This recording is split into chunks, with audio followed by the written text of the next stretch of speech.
By the end of 50 BC, Gaius Julius Caesar was at a crossroads. His ambitious campaign to subjugate the peoples of Gaul was finally coming to an end, just as his relationship with his rival Pompey and the Senate of Rome was beginning to deteriorate. With the end of his governorship looming, his enemies seemed poised to confiscate both his military command and newfound wealth.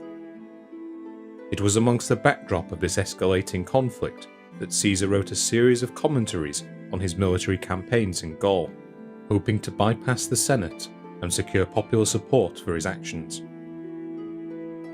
At some point in this drafting process, he chose to include a survey of the local customs of the regions he had conquered, and it was within this survey that he provided a description of the religious class of Gaul that would become iconic. In describing this class, he deliberately avoided using the term he had used in previous sections for priests. Instead, he used a Gaelic word, druid or druidi. This same name was used by authors both before and after Caesar, but it was his account of this class that would endure long past this group's destruction. If we are to believe him, then the Druids comprised the paramount group of Gaelic society, a class of men empowered to judge both religious and civil affairs. To their disciples, they preached the infallibility of the soul, and urged them to honour the gods, to abstain from wrongdoing, and to practice courage. In addition to these practices, Caesar claimed that they held great knowledge of both cosmology and the natural world.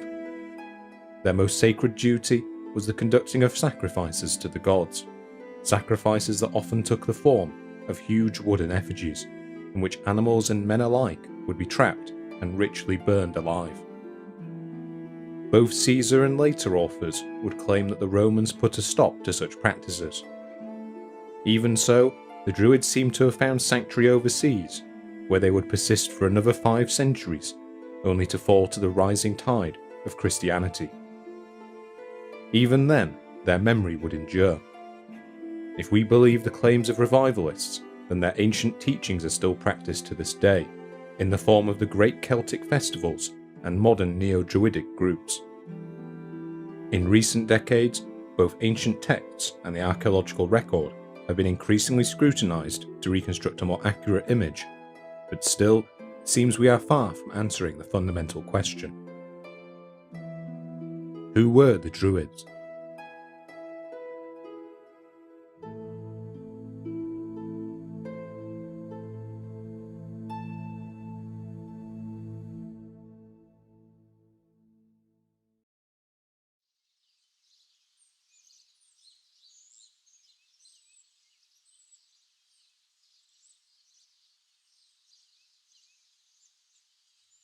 For the last 5 centuries, the Druids have been a subject of fascination amongst the peoples and scholars of France, Britain, and Ireland.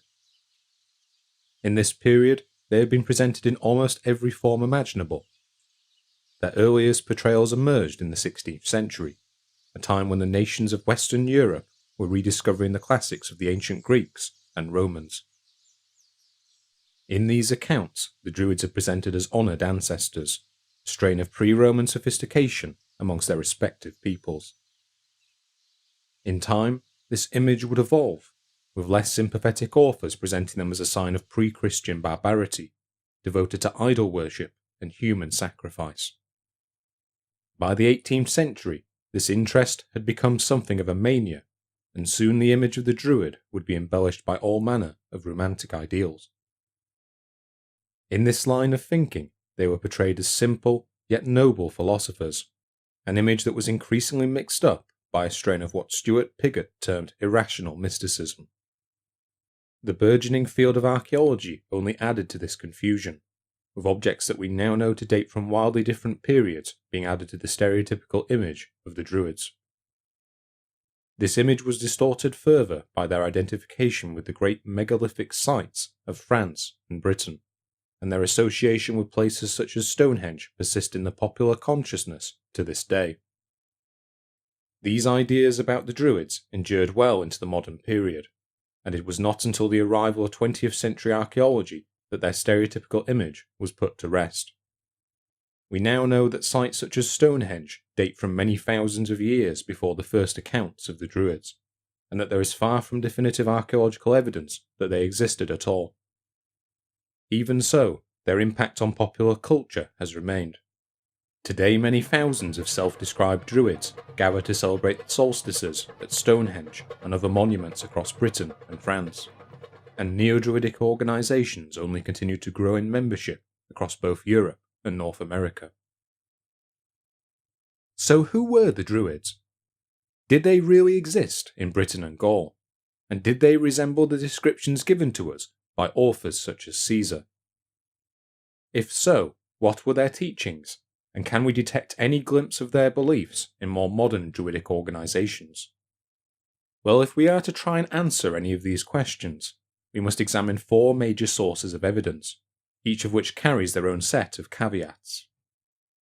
The first is the accounts of classical writers, dating roughly from the 8th century BC to the end of the 4th century AD.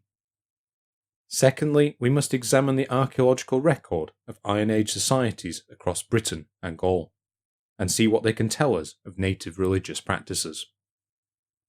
Thirdly, we must examine the tales of the Irish mythological cycles.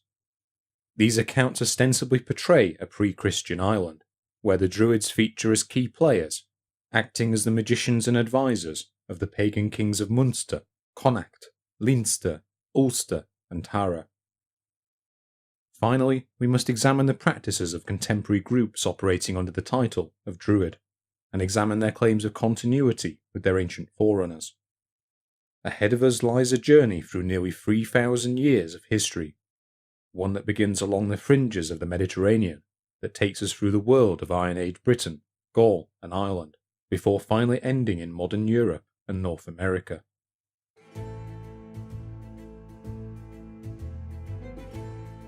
Let us begin. In this video, we'll examine the first 2 of these sources, both of which pertain to the Iron Age Druids of Britain and Gaul. We'll start by examining the earliest accounts of Western Europe, which come to us from an era when Greek colonies were thriving along the shores of Gaul and Hispania.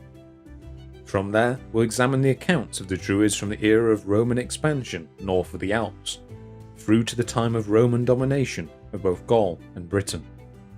Lastly, we'll examine the Christian accounts of the late Roman Empire, by which point the Druids seem to have largely disappeared from their original territories.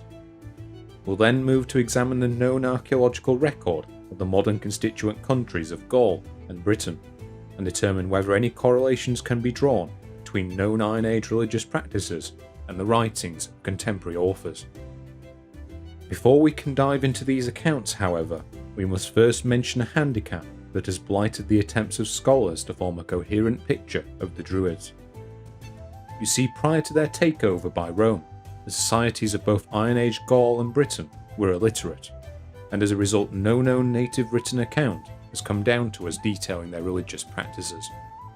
Moreover, there are good reasons to suspect that there was a prescription amongst the Druids against writing their teachings down. Instead, we are forced to rely on the observations of foreign authors, many of whom are less than complimentary in their presentation of Druidic teachings. Even then, our selection is limited. If we tally up all the known references to Druids amongst the peoples of Greece and Rome, we arrive at a total of around 20 accounts, with their authors being dispersed widely across the Mediterranean. Many of these accounts have come down to us as fragments, surviving only as references in the works of authors writing many centuries later.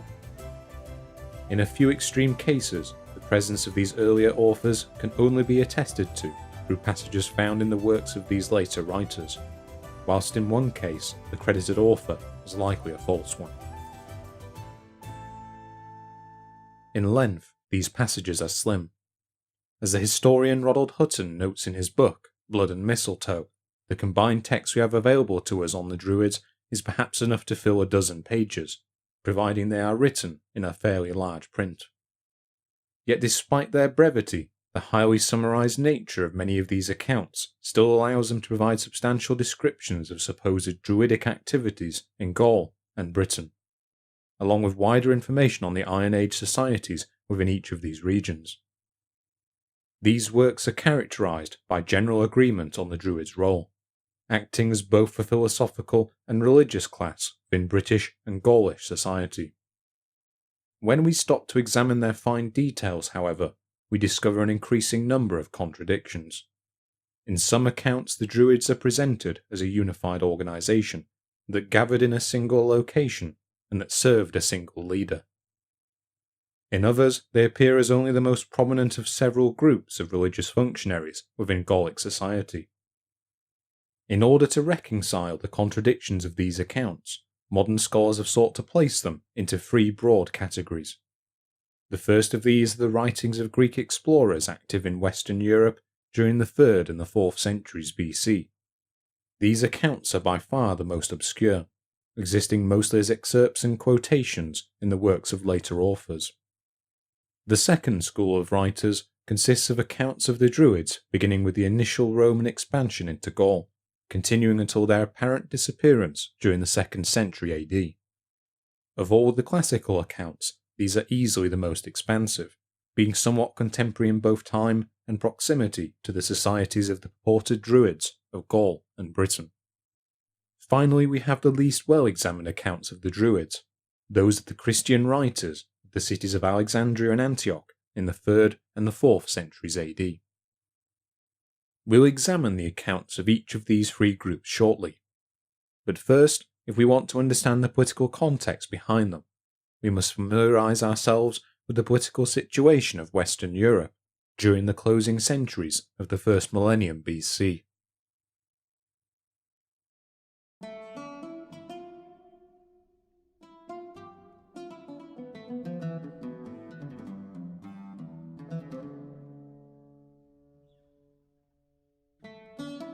At the end of the 9th century BC, the people of Greece were emerging from a dark age that had lasted some 400 years.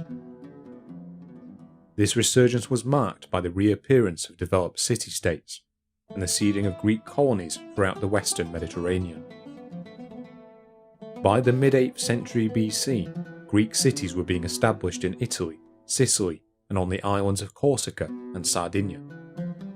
Around the beginning of the 6th century BC, further colonies began to appear along the shores of Gaul and Hispania, including the settlements of Masalotes, Imperii, Agatha, Rhode, and Nicala. It is from this era of exploration that the initial accounts of Atlantic Europe emerge. The earliest known of these is the account of Hecataeus of Miletus, a 6th century BC Greek writer who compiled one of the earliest known geographical treatises around 500 BC. This work, titled The Journey Around the Earth, is known to us only in fragments. One of these fragments provides the first recorded use of the term Keltoi, or Celts, to describe a group of people living near the Greek colony of Masalotes in southern Gaul. This account is further echoed by a late 5th century BC writer, Herodotus. In his text, The Histories, he provides a similar description of the western reaches of the Mediterranean, claiming that the Celts were amongst the westernmost peoples of Europe, and that they dwelled beyond the Pillars of Hercules, now known as the Straits of Gibraltar. Whilst these accounts give us our first glimpse at the peoples of Western Europe, they contain no substantial descriptions of these societies, and no information can be gleaned from them regarding the presence of any religious elite. To the best of our knowledge, it would take another century for such an account to emerge. This work, a treatise known as On the Hyperboreans, was penned around the end of the 4th century BC by a scholar also named Hecataeus, this time hailing from the city of Abdera in Thrace. Whilst this account is also lost, an excerpt from it can still be found in the work of the 1st century BC Greek author Diodorus of Sicily. In this fragment, Hecataeus details an island supposedly found beyond the lands of the Celts, inhabited by a people known as the Hyperboreans. This island, which he claimed lay beyond the point where the north wind blows, was said to have had a temperate climate, and to be home to a spherical temple to a god Hecataeus equated with the Greek deity Apollo. He goes on to describe this temple as being adorned with a large number of votive offerings, and states that the locals would worship their god with the recital of praise hymns and lyre playing. The inhabitants of Hyperborea are further said to operate on a 19-year cycle, supposedly based on the period it took for the stars to return to the same place in the heavens. The end of this period would be marked by the appearance of their god within his temple, an event that they would celebrate with more lyre playing and ritual dancing. This fragment marks the first mention of any form of priesthood or temple attributed to Atlantic Europe, along with any description of celestial worship. Intriguing as this account is, the exact location it refers to cannot be determined from the text, and as we will soon discuss, there are good reasons to doubt its accuracy. For a more certain reference to religious practices amongst these peoples, we must turn instead to the accounts of three other authors. The first is that of the 4th century BC philosopher Sopater, whose work survives as a fragment in the account of the late 2nd century AD author Athenaeus. In his account, Sopater relates that it is the custom of the Celts to sacrifice prisoners captured in battle to their gods, implying that this takes the form of ritual burning. The second account is that of the early 3rd century BC author Timaeus. In an excerpt from his lost works related to us by Diodorus, he states that the Celtic peoples living on the shores of the Mediterranean venerated the twin gods known as the Dioscuri, and held the ancient tradition that these gods came to them from the ocean. Our third account is that of the otherwise obscure Eudoxius of Rhodes in the late 3rd century BC, who states that the Gauls would respond to invasions of their land by swarms of locusts, by offering prayers and sacrifices, which would in turn attract flocks of birds to destroy the locusts. Eudoxius also tells us that the punishment for any man who captured one of these birds had to be death, or else the birds would not respond if called upon once again.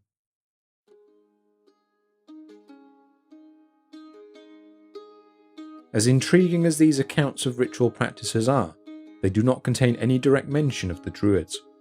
Instead, we must turn to two later texts, both of which unambiguously refer to the Druids as a religious class amongst the peoples of Western Europe. As with many others, the original accounts have been lost, existing only as two brief references in the work of the later Greek author Diogenes Laertius. In his Life of Eminent Philosophers, he refers briefly to the work of the 2nd century BC Greek author Sotion of Alexandria, along with a book of magic that at the time was widely attributed to Aristotle. Here our first mention of the Druids can be found, with them being described simply as the holy men and the philosophers of the Celts, featuring alongside those of the Persians, the Babylonians, and the Indians. Compared with these other groups, their references are slim, but we do have one important passage that gives us our first glimpse at their teachings. Quote, "As to the gymnosophists and Druids, we are told that they uttered their philosophy in riddles, bidding men to reverence the gods, to abstain from wrongdoing, and to practice courage." Finally, we have an account by an obscure 2nd century BC poet, Nicander of Colophon, preserved in a later work by the 3rd century AD author Tertullian. This poet alludes to religious practices amongst the Celts, who he claims would commune with the dead to predict the future. In order to achieve this, they would spend all night alongside the graves of the deceased, hoping to gain enlightenment from their dreams. So what can we learn from this handful of references? In Hecataeus of Abdera's account, it is tempting to say that we have an early glimpse of religious practices in Atlantic Europe, one that involved both solar and lunar worship, along with the deposit of votive offerings. This line of thinking has proven a popular one ever since interest in the Druids was first rekindled. John Toland, an early antiquarian of the 17th century, attempted to equate the temple in this account with the stone circle of Callanish on the western coast of Lewis Island in the Outer Hebrides. More recently, the archaeologist Audrey Burl has attempted to equate the 19-year cycle of the Hyperboreans with the 18.6-year cycle of lunar standstills observed in the north, an argument mirrored by fellow archaeologist Barry Cunliffe. Cunliffe has further theorised that this account of the Hyperboreans was taken from the work of the 4th century BC explorer Pytheas, whose work would have been contemporary to Hecataeus of Abdera. To back up this theory, he points to measures of latitude preserved by the later astronomer Hipparchus of Nicaea, who quotes sun measurements made by Pythaeus as his source. One of these reported measures is 58 degrees 13 minutes, a latitude that does indeed cross Lewis Island. This theory is certainly an interesting one, but it should be noted that there are significant concerns with the accuracy of the account it draws upon. The most egregious of these is that the claimed location of Hyperborea varies wildly between different ancient authors, with successive authors placing its location further and further north as understanding of European geography improved. In the pseudo-historical accounts of Hesiod and Homer, Hyperborea is located north of Thrace in areas of what are now Romania and Bulgaria. Hecataeus of Miletus also places it along the coast of the Black Sea, an area whose geography was more widely understood by the time Hecataeus of Abdera relocated the Hyperboreans to an island off the coast of Gaul. By the time of the 2nd century AD author Ptolemy, who composed his maps when accounts of Britain were more widely known, the location of the Hyperboreans had changed again, this time to a location in the North Sea above Ireland. This repeated change in location has led many authors to consider the Hyperboreans more mythical than historical.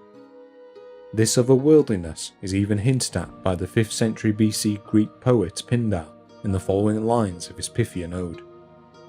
Quote, "Of the fairest glories that mortals may attain, to him is given to sail to the furthest bound, yet neither ship nor marching feet may find the wondrous way to the gatherings of the Hyperborean people." It should also be noted that the main author to preserve Hecataeus' account is Diodorus of Sicily, who also provided separate descriptions of the peoples of Britain in his Bibliotheca Historica. These descriptions, which likely originate with Pythaeus himself, contain no mention of the Hyperboreans, and employ a distinctly separate set of terminology. Based on these arguments, it seems unlikely that Hecataeus' passages on the Hyperboreans originate from Pythaeus, though it remains possible that he did indeed visit Lewis Island. So putting aside this account, what can we glean about the Druids from these remaining authors? Well, we can be reasonably certain that a group of Gaelic holy men with this title was known of in the areas around the Greek colonies of southern Gaul from the 2nd century BC. The majority of these accounts present this group in either a neutral or a positive light, equating them in passing with the respected philosophers of other cultures. From Eudoxius, we learn that the communities they belonged to used animal sacrifices as a way of invoking the natural world, a practice similar to that of the Greeks and Romans of this period.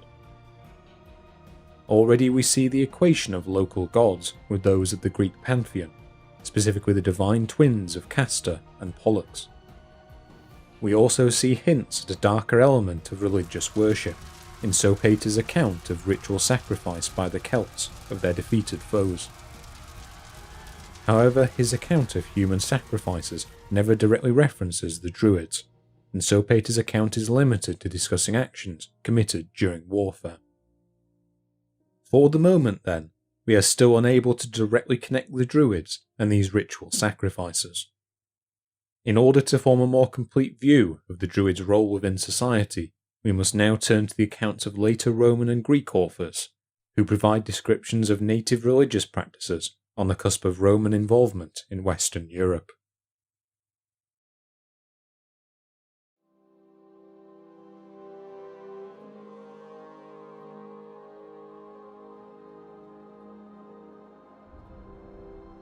By the midpoint of the 2nd century BC, the rivalry between the Western Mediterranean powers of Carthage and Rome was reaching its climax.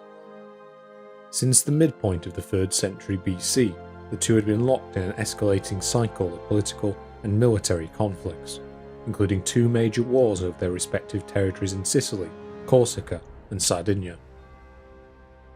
The second of these Punic Wars would end in 201 BC with a decisive victory by Rome, after which Carthage was forced to give up its European territories.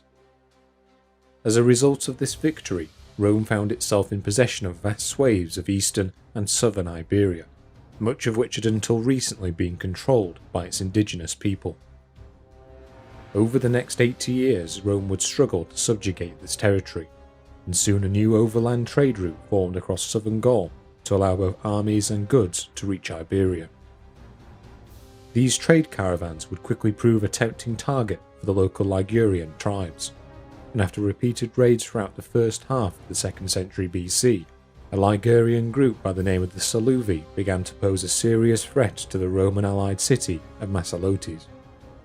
In 125 BC, repeated appeals for aid from the Massaliots led to a Roman military intervention in the region. 2 years later, a Roman army led by General Quintus Opimius destroyed the Saluvian capital at Entremont, and over the following years, Roman armies would penetrate deep into Gaul. The decisive victory came in 121 BC, when a Roman army inflicted a crushing defeat on a combined Gaelic force led by the Arverni and the Allobroges. This victory ended any immediate threat to Roman trade routes, and brought the lands of the Ligurians and the Allobroges under Roman control. In the process, Rome also received a small strip of coastal land from Massalotes, on which they constructed a road named the Via Domitia to link Italy and Hispania. Over the next few decades, this collective territory came to form the new Roman province of Transalpine Gaul, putting Roman citizens in direct contact with its native peoples. It was amongst this backdrop of increasing Roman control that a Syrian-born philosopher by the name of Posidonius made a journey throughout southern Gaul. Considered the leading polymath of his day, Posidonius was a highly acclaimed Stoic philosopher, who also compiled a vast number of works on subjects such as geography, mathematics, history, physics, and astronomy. After taking up residence in Rhodes around the beginning of the 1st century BC, he made a series of journeys around the Roman world, one of which included travel through the developing province of Transalpina. After returning to Rhodes, he wrote a full geographic and cultural treatise on the peoples of these regions, one that is unfortunately lost. Luckily for modern scholars, however, Posidonius's preeminence as an author meant that many later Roman writers quoted his work in their own histories, both with and without credit. This was the case with both Strabo and Diodorus of Sicily, and it is also likely that sections of Caesar's account were inspired by Posidonius.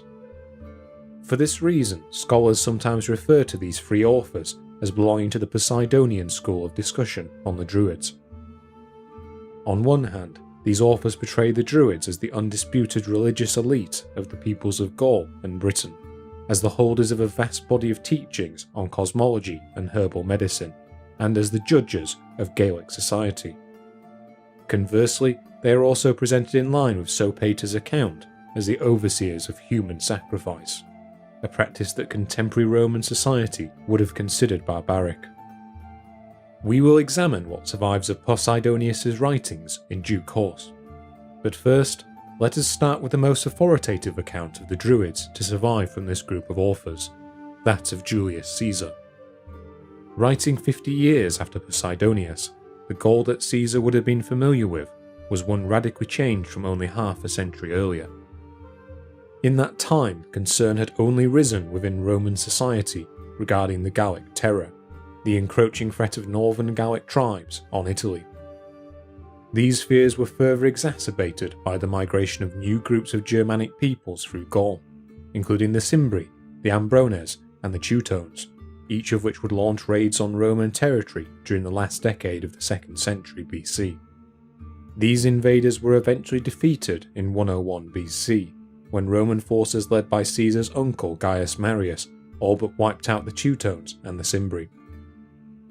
Despite these victories, the independent peoples of northern Gaul remained a source of anxiety for the Roman world, one that Caesar would exploit in launching his conquest of the region from 58 BC onwards.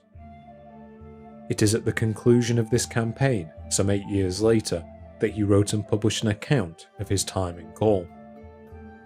In addition to the straightforward description of his military exploits, Caesar included descriptions of Gallic society in which the Druids were portrayed prominently. If we follow his account, then the Druids were one of two elite groups within Gallic society, with the other being referred to as either the knights or the warriors. Here their duties included religious matters, private sacrifices and divination, as well as acting as the judges of any crimes or disputes. In times of war, these druids were also exempt from combat or taxation, and it was this exemption that guaranteed them many students. According to Caesar, it took 20 years of teaching to become a druid, and many who sought their instruction would travel to Britain in the course of their teachings, as it is here that he claims druidic thought originated. Of their religious beliefs, he writes that the druids' cardinal teaching was that the soul did not perish upon death, but instead passed to another body, a teaching that aided them in encouraging fearlessness amongst their warriors. Caesar also writes that their disciples were educated on an extensive range of topics, including astronomy, the order of the natural world, and the power of the immortal gods. However, they also placed a prescription on writing down these teachings, firstly to prevent transition of their secrets, and second to improve their skills of memorization. Most interestingly, he also describes the Druids of Gaul as serving a single leader, who was elected by his fellows, though his position could also be claimed by armed conflict if the succession was contested. Caesar goes on to state that the Druids would gather annually in the lands of the Carnutes, where they would pronounce judgment on disputes gathered from the whole of Gaul.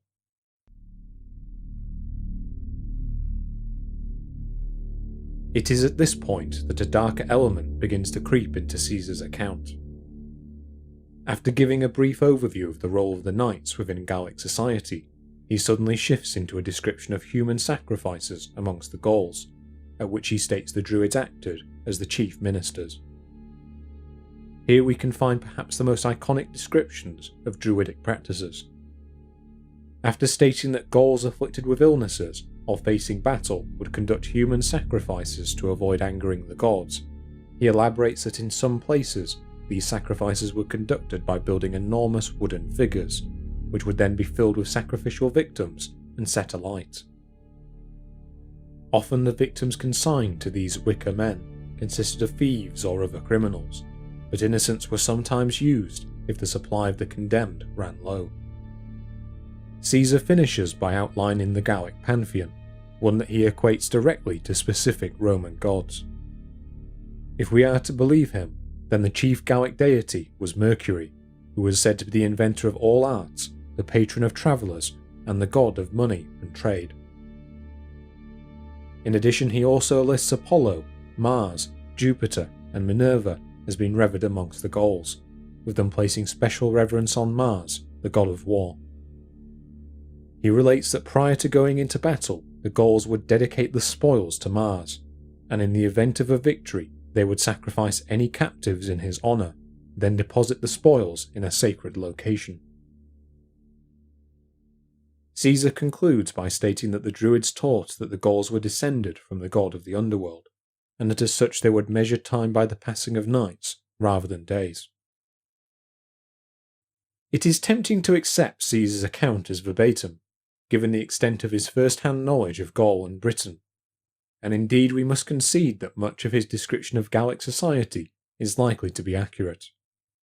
There are good reasons, however, to doubt at least some elements of his description.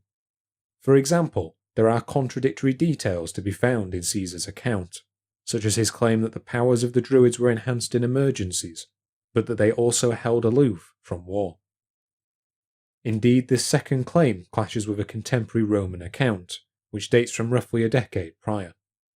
It can be found in the writings of Cicero, a prominent Roman statesman and political rival of Caesar, who would later be executed on the instruction of his successors, Mark Antony and Octavian. In a passage of his work on divination, he informs us that he can attest to the presence of such practices amongst the Druids, having met one himself in Rome. This Druid, who was known as Divisiacus, is described as using augury, a practice wherein the movement of birds was interpreted to predict the future, along with all other forms of natural phenomena. This same Divisiacus would appear in Caesar's account, this time listed not as a Druid, but as a leading aristocrat and ally of Rome. If this is correct, then Cicero's account jars with Caesar's description of the Druids as a class that held aloof from warfare, and suggests a degree of crossover between their duties and those of the resident nobility. It should be noted, though, that Cicero's writings match other details of Caesar's account, such as the presence of human sacrifice amongst the Gauls. Finally, we should also remember that Caesar was a highly ambitious individual, one who would have known only too well how to play to his Roman audience. The picture he paints of the peoples he successfully subjugated, including those of Gaul and coastal Britain, is often that of a near-civilized people, containing elements familiar to Roman society, such as an organized priesthood and noble class. Roman deities are presented as familiar to the people of Gaul, as was the conducting of proper animal sacrifice, an important element of Roman religion. But in the case of peoples that remain beyond his rule, he instead portrays society far beyond the normality of Roman society. The best example of this is with the people of Germany, with whom he was involved in military conflicts along the border of Belgic Gaul. Here he lists his opponents as unrestrained barbarians, unfamiliar with the Roman gods or proper forms of worship, and lacking the druids of their western neighbours. He even portrays them as being ignorant of agriculture, a claim he extends to the people of the interior of Britain, and one that is known from the archaeological record to be false. As a result, it has been suggested by a number of modern scholars such as Sean Dunham, Bernard Mayer and Ronald Hutton that these distortions are a deliberate tactic on Caesar's behalf. By portraying Gallic society as at least semi-civilized, with a resident set of priests and organised nobility, he was able to justify the inclusion of its people into an enlarged Roman Republic. Conversely, by portraying the Germans and the British as ungovernable savages, Caesar draws a useful line between them and the peoples he had been able to subjugate, one that provides ample explanation for his failure to extend Roman rule to these regions. This tendency for manipulation was indeed well known to Caesar's contemporaries, including the historian Gaius Asinius Pollio, who stated that Caesar was too quick to believe others' accounts of their actions, and to give a false account of his own actions, either on purpose or through forgetfulness. Moving beyond Caesar's account, we must jump forward a few decades to find our next mention of the Druids. In this time, the structure of the Roman world had changed dramatically. In the wake of Caesar's assassination in 44 BC, an alliance had emerged between his political heir, Octavian, and the Roman generals Mark Antony and Marcus Aemilius Lepidus. This alliance, dubbed the Second Triumvirate, would govern the Roman state until 33 BC, when relations between Octavian and Antony broke down. The resulting war ended with Octavian's decisive victory at the Battle of Actium, after which Antony committed suicide. Now the undisputed master of the Roman world, Octavian would formalise his position through the acquisition of ever greater senatorial powers, whilst keeping the outer facade of the Republic intact. In 27 BC, he and the Senate formulated what would be known as the First Settlement, bestowing upon Octavian the title of Augustus, the Illustrious One, along with the title by which he and his regime would come to be known. Princeps, the first citizen. For all intents and purposes, the Roman Empire had begun. It is amongst the backdrop of this shift from republic to empire that our next accounts of the Druids emerge, those of the Greek authors Strabo and Diodorus of Sicily. Both men resided in parts of the Mediterranean under Roman control, and their accounts are clearly influenced by that of Caesar before them. Whilst they agree with the general picture painted by Caesar of the Druids, they also introduce a number of contradictory details. It has been suggested that these new details originate from Posidonius, who Strabo references in his account, though not in passages related to the Druids. Of the two, it is Diodorus that provides the most in-depth description of the Druids' religious practices in his Bibliotheca Historica.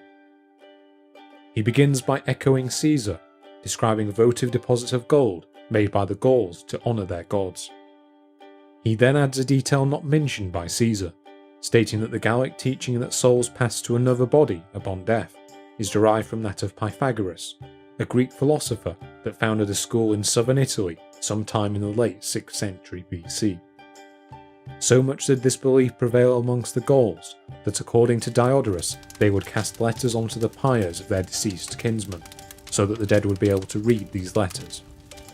This identification of Druidic teachings with that of Pythagoras has posed difficulties for modern scholars. Almost all contemporary accounts of his life and teachings are now lost, and what accounts do remain are largely satirical in nature.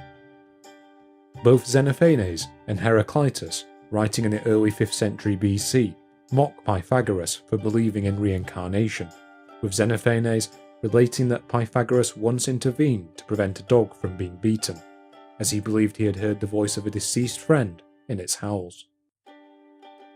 A brief mention of Pythagoras is repeated half a century later by Herodotus, who again mentions him in relation to Thracian beliefs on immortality. By the time of Diodorus, however, his school had become associated with a wide range of teachings on lifestyle, mathematics, and metaphysics, many of which are now known to be contradictory. One consistent thread of thought associated with Pythagoras, however, is the belief in transmutation, the idea that upon death, a person's soul would be reborn in a new body. This idea would have been considered a highly unusual one amongst mainstream Greek and Roman thought, amongst which it was commonly held that the dead departed to the underworld. Diodorus's resulting equation of Pythagorean teachings with those of the Druids is likely due to it being the most recognisable example of teachings on immortality in the Roman and Greek world of the period, rather than there being any genuine link between the peoples of Gaul and Pythagoras' teachings. Moving on from Pythagoras, Diodorus adds another detail also not found in Caesar's account, stating that the Gauls would preserve the heads of their most distinguished enemies in cedar oil for display. This account is also found in Strabo's work, the Geographia, where he states Posidonius as having observed the practice firsthand, to his evident disgust. Both authors relate this headhunting activity as part of the boastful nature of Gallic society, a trait that would have been considered a sign of pomposity and barbarism to the Mediterranean world. Diodorus then goes on to contradict Caesar by detailing the presence of 3 separate groups within Gallic society. This threefold division, which omits Caesar's knights completely, is also described by Strabo, who summarises these accounts as the bards, the vates, and the druids. Whilst the bards are described as the poets and singers of Gallic society, it is the division between the vates and the druids that is the most interesting. In Caesar's account, the druids are presented as the conductors of proper sacrifice, with Caesar claiming that they were also responsible for divination. Here they are instead consigned by Strabo to the role of philosophers, with the responsibility of conducting and interpreting sacrifices now being the chief responsibility of the vates. However, some overlap between these two roles is hinted at by both authors, who state that no proper sacrifice could be conducted without a philosopher present. It also seems that the Druids retained their importance during warfare, as both authors claim that they had the power to prevent any conflict, going as far as to step between two armies as they approached for battle. Finally, both Diodorus and Strabo agree with Caesar on the existence of human sacrifice amongst the Druids, though they also introduce new ways in which the Gauls supposedly disposed of their victims. In addition to the wooden effigies described by Caesar, both outline a process wherein captives and convicted criminals would be executed by being impaled on long poles within their temples, followed once more by ritual burning. In addition to these methods, both authors state that diviners would plunge a dagger or a sword into the body of a victim, then attempt to predict the future through their death motions and through the pooling of their blood. Whilst these accounts broadly agree with Caesar on the nature of the Druids, we can already see contradictions emerging. In addition to the threefold separation of Gallic society described by Diodorus and Strabo, neither account refers to the Gaul-wide organisation of Druids described by Caesar, nor do they refer to them as serving a single leader or attending an annual gathering to resolve disputes. Similarly, neither author refers to Druids as being active in Britain, despite Caesar's claim of their practices and instruction originating from there. We therefore have two possibilities in how we consider these accounts: either that the organisation of the religious elite of Gaul had changed remarkably in the years between their accounts, or that the depiction presented by one or more of these authors is incorrect. On the first point, it is not unreasonable to assume that religious worship in Gaul would have changed after decades of Roman rule, with Roman religious structures being increasingly imposed on native religious structures. This can perhaps be best seen in the first appearance of the Vates, or the seers, within both Strabo and Diodorus's accounts. In their description, this group combines elements of two known Roman groups. The first of these are the aforementioned augurs, who would interpret the will of the gods by examining the flight and cries of birds. The second of these groups was the haruspex, who would perform the same interpretation but by using the entrails of sacrificed sheep, with particular focus being placed on the appearance of the liver. It is possible then that a hybrid class of the two was now emerging amongst the Druids, as Roman ideas were gradually imposed onto the Gallic belief system. Conversely, it is equally possible that such practices were common within Gallic society long before the arrival of Rome, as shown by Cicero's earlier attribution of augury to the Druid Divisiacus. It is equally possible that this dichotomy was a simple case of confusion by foreign authors, as the term Vates was widely used in ancient Rome as a generic term meaning prophet or poet.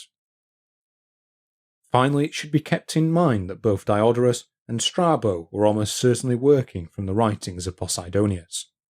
As such, any information gleaned from them may well be referring to the societies he encountered during the initial Roman settlement of Transalpina, rather than to the societies Caesar encountered during his conquest of northern Gaul. As a result, this division between the bards, the Vates, and the Druids may well predate Caesar's account, and might have disappeared by the time of his conquests, or may simply never have been present outside of southern Gaul.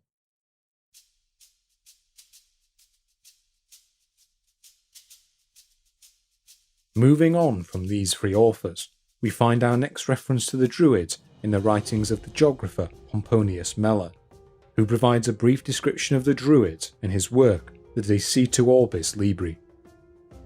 Whilst his account is mostly a repeat of information provided by Caesar, he relates for the first time a new element of Druidic instruction. Quote, "They teach the most noble of the nation many things privately, and for a long time, even for 20 years, in a cave or inaccessible woods." This association of the Druids with wooded places becomes increasingly common amongst authors of the 1st and 2nd centuries AD. In his epic poem, the Pharsalia, the Roman poet Lucan again associates the Druids with wooded groves, whilst also providing the first recognisably Gallic names for gods worshipped by the Druids. Quote, "Cruel Teutates pleased by dreadful blood, horrid Esus with his barbaric altars, and Tyrannus more cruel than Scythian Diana.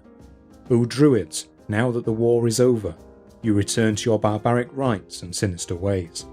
You alone know the ways of the gods and powers of heaven, or perhaps you don't know at all. You who dwell in dark and remote forest groves, you say that the dead do not seek the silent realm of Erebus, or the pale kingdom of Pluto, but that the same soul lives again in another world, and death, if your songs are true, is but the middle of a long life."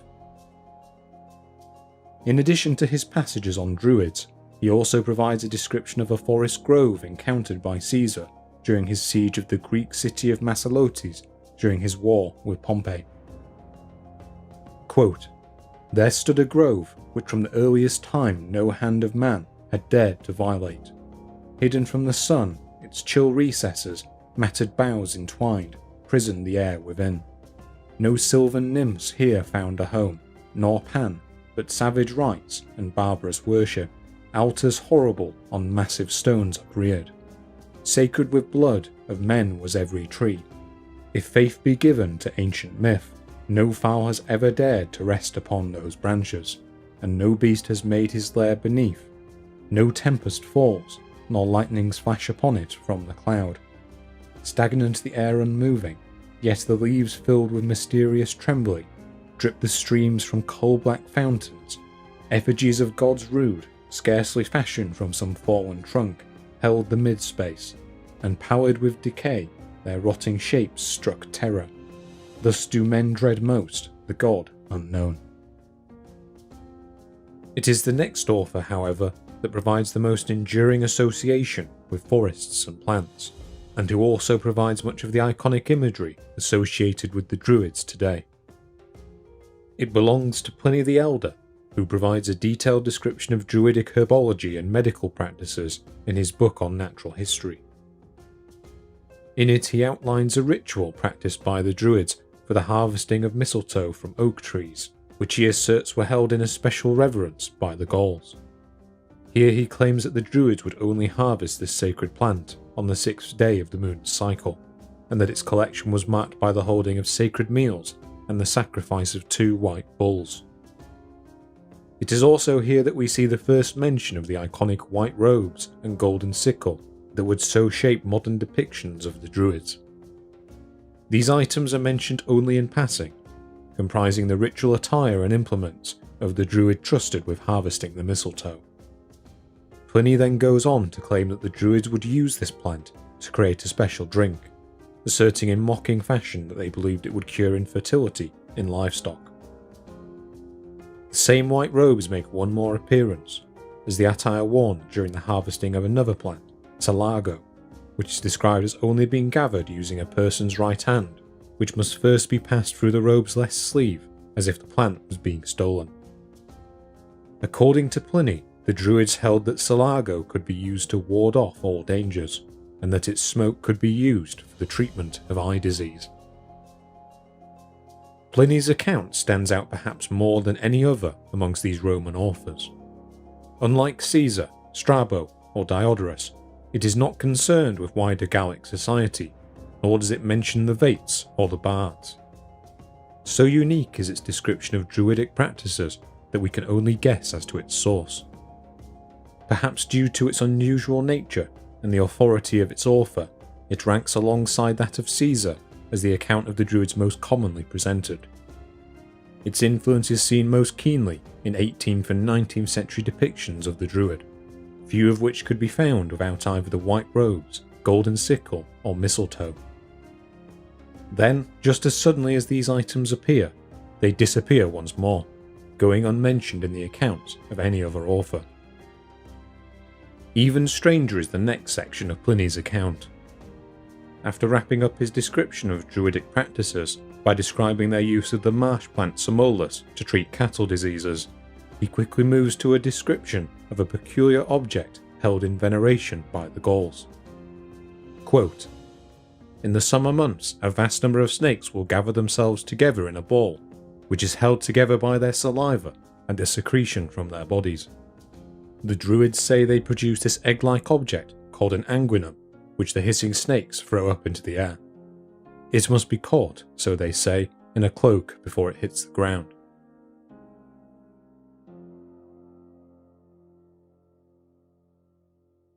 Pliny goes on to state that this object could only be gathered during a specific phase of the moon, and even claims to have seen one of these eggs himself, which he describes as a small apple-sized ball with a hard surface full of indentations.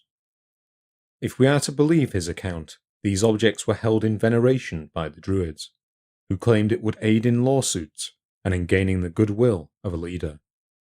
Pliny goes on to mock this assertion by relating the account of a man of the Gaulish Vaconti tribe, who hid one in his cloak during his trial before the Roman Emperor Claudius, only to be executed when it was discovered. No other author mentions these eggs, leaving us at a loss as to Pliny's source. In addition to these associations with woodland and remote places, the accounts of 1st and 2nd century AD authors are also marked by an increased hostility towards the Druids.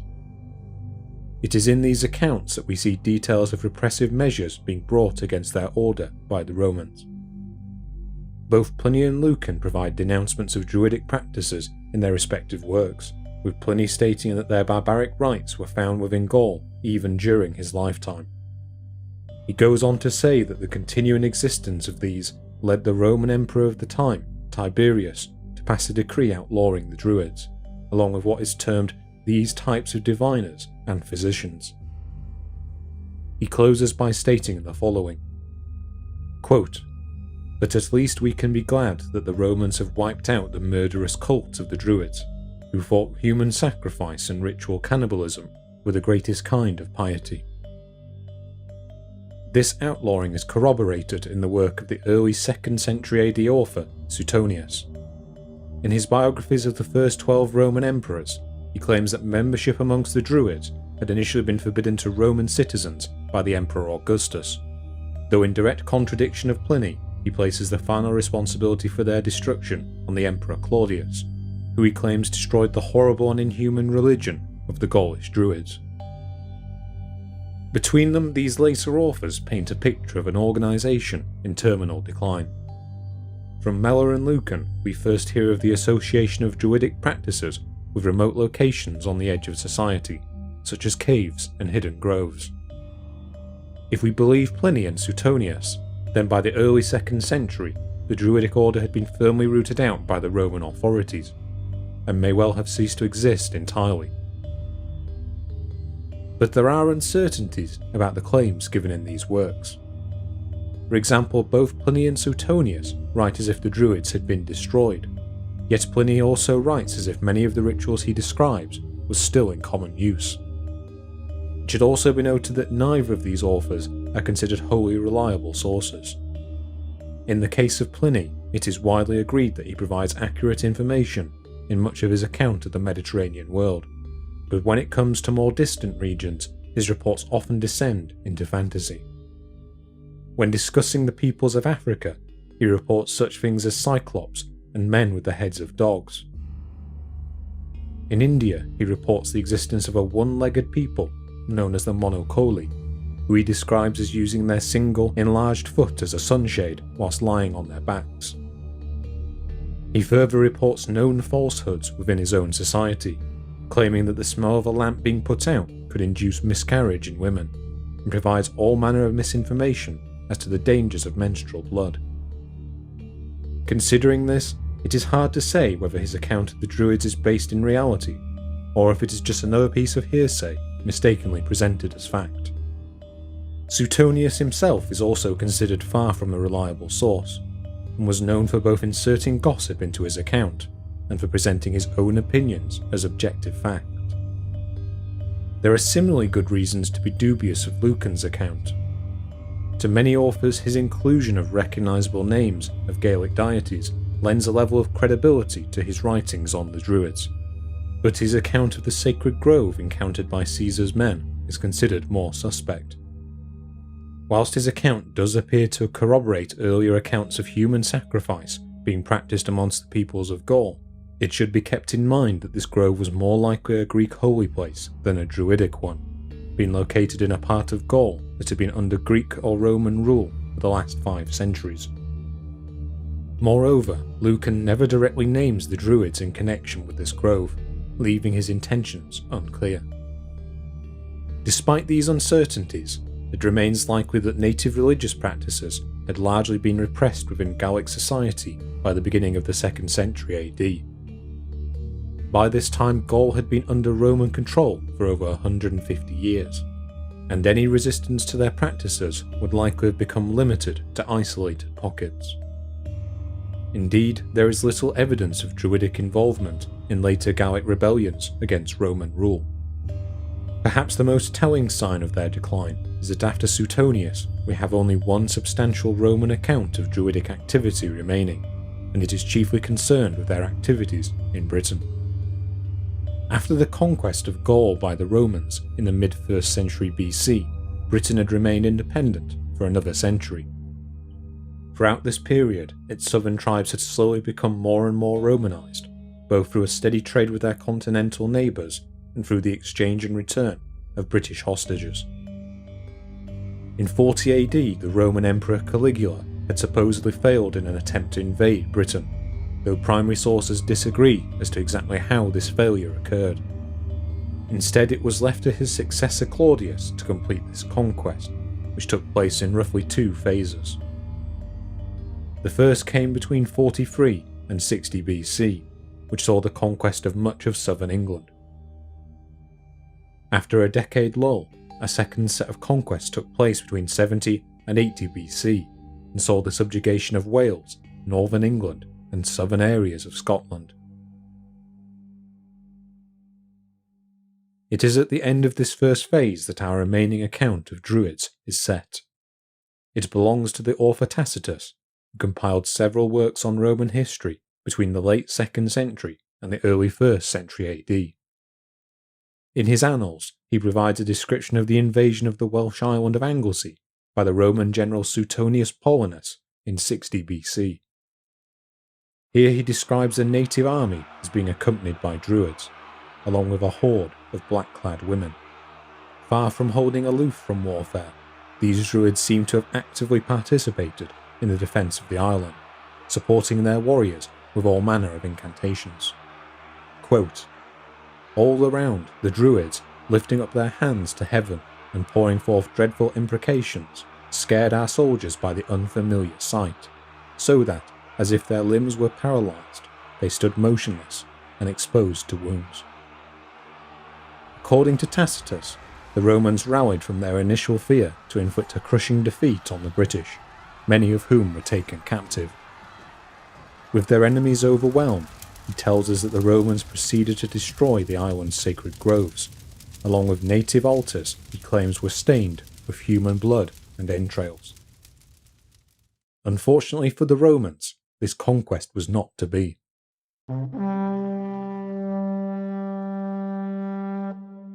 According to Tacitus, the same year was marked by a major uprising amongst the British, led by the Queen of the Iceni, Boudicca. This rebellion forced the Romans to withdraw from Anglesey, and the island would remain unconquered for the better part of 2 decades. Finally, in 77 BC, the conquest would be completed by forces under the command of General Gaius Julius Agricola, who had himself served under Suetonius Paulinus at the time of the first invasion. On the face of it, Tacitus' description of Druidic involvement at Anglesey carries a great deal of authority. In the same year as the Second Conquest, he had married Agricola's daughter, Julia. As such, it is likely that he draws upon the first-hand experiences of participants in the destruction of the Druidic groves at Anglesey, if not those of Agricola himself.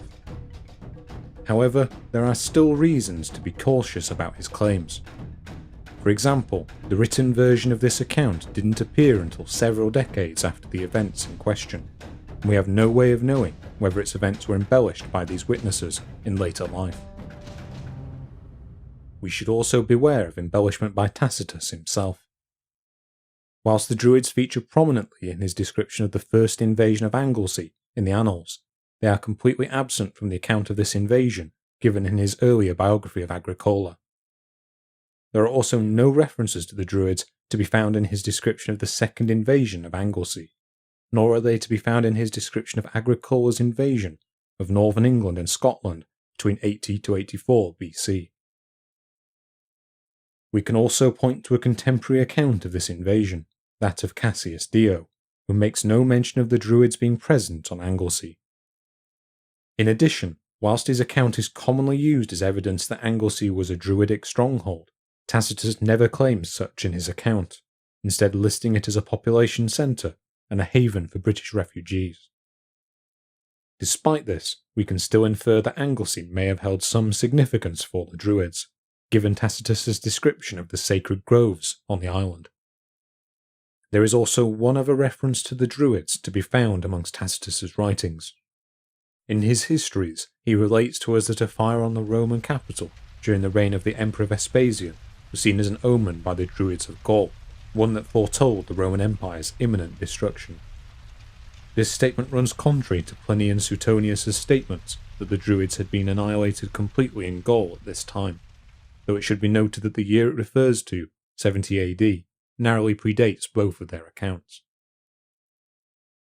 As we move on from Tacitus, we find ourselves with only a handful of remaining references to the Druids amongst the authors of the Roman period.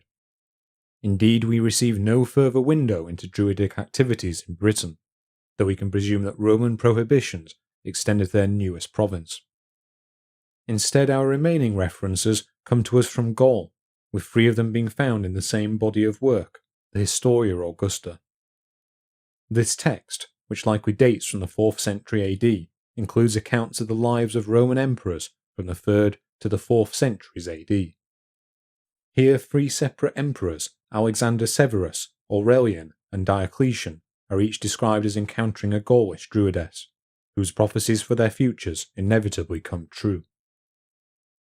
These references have received little serious attention by scholars, as the Historia Augusta is now widely accepted to be highly unreliable, being either a work of satire or a wholesale fraud. But whilst the Historia Augusta is considered highly dubious from a historical perspective, it does open the door to an idea that's worth examining, that of female druids.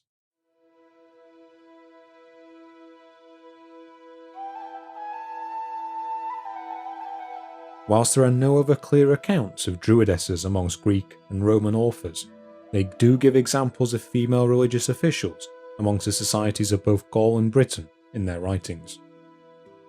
In addition to the black-clad women of Tacitus's account, who seem to have acted as cheerleaders for the British forces, we also have a curious example of Gallic priestesses related to us by Strabo.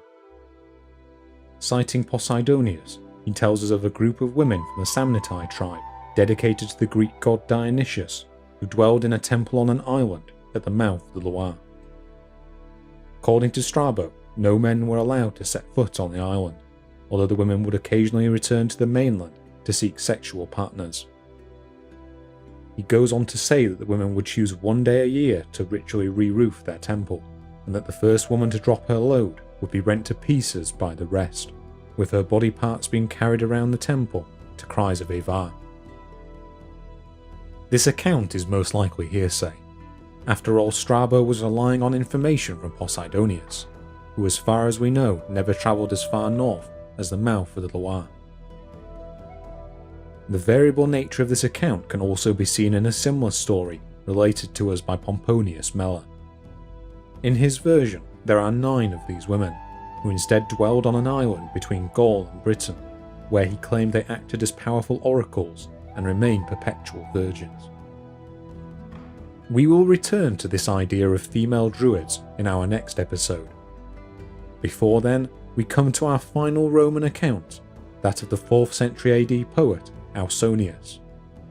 In his Commentarii Professorum, he makes a brief reference to a man who tells us he is a descendant of the Druids of Bello, and who served at the temple of the Gaulish god Belenus. We are further told of an old man by the name of Fabricius, who descended from the Druids of Brittany and who acted as a priest of Belenus.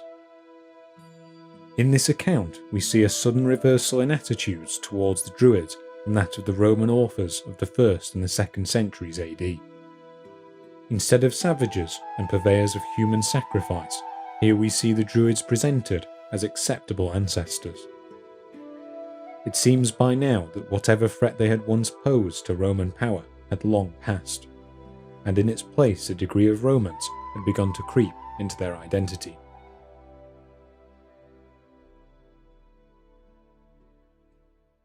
So what can we make of these Roman and Greek accounts?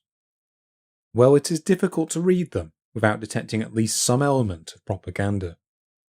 In addition to their description of the Druids as purveyors of human sacrifice, they provide an image of the peoples of Gaul and Britain that matches known Roman stereotypes of savagery. In the accounts of Diodorus and Strabo, the people of Gaul are pompous, fond of threats and bragging, and given to displaying the heads of their defeated enemies. In the case of Britain, authors such as Caesar and Strabo are eager to describe them as ignorant of agriculture and proper clothing, claiming they dress themselves only in the skins of wild beasts. To Pliny, the Gauls are ruled by superstitions he is only too keen to mock, whilst Tacitus presents the Britons as being ruled over by women, a sign of weakness in the Roman world. What is also interesting is the way the tone of these accounts changes over time. In the writings of Caesar, the Druids and their practices are presented without much comment, and both Strabo and Diodorus limit most of their criticism to practices they claim have long since passed. By the time of Lucan, Pliny, and Suetonius, however, these accounts have become noticeably more hostile, with the latter two announcing their approval of the order's eradication. A similar vein of hostility can be found in Tacitus's account of the Druids in Britain, to whom he is eager to attribute all manner of barbarity.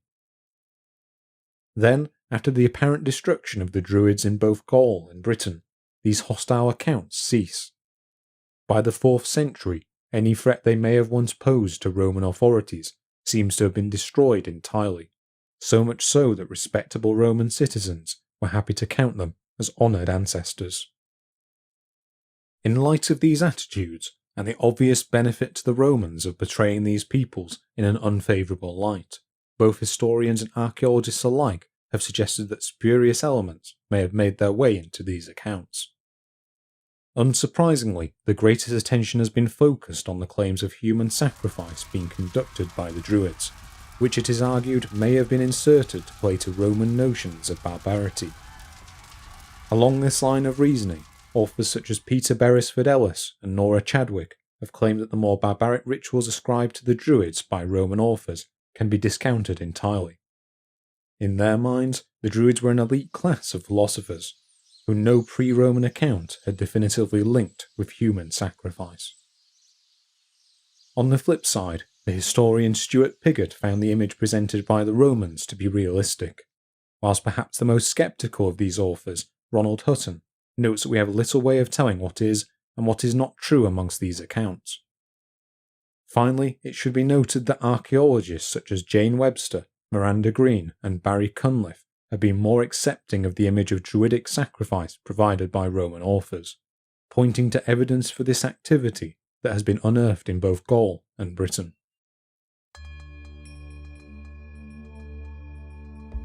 Before we move on to examine these archaeological records ourselves, there are two further sources of information on religious practices amongst the Gauls that we should briefly explore.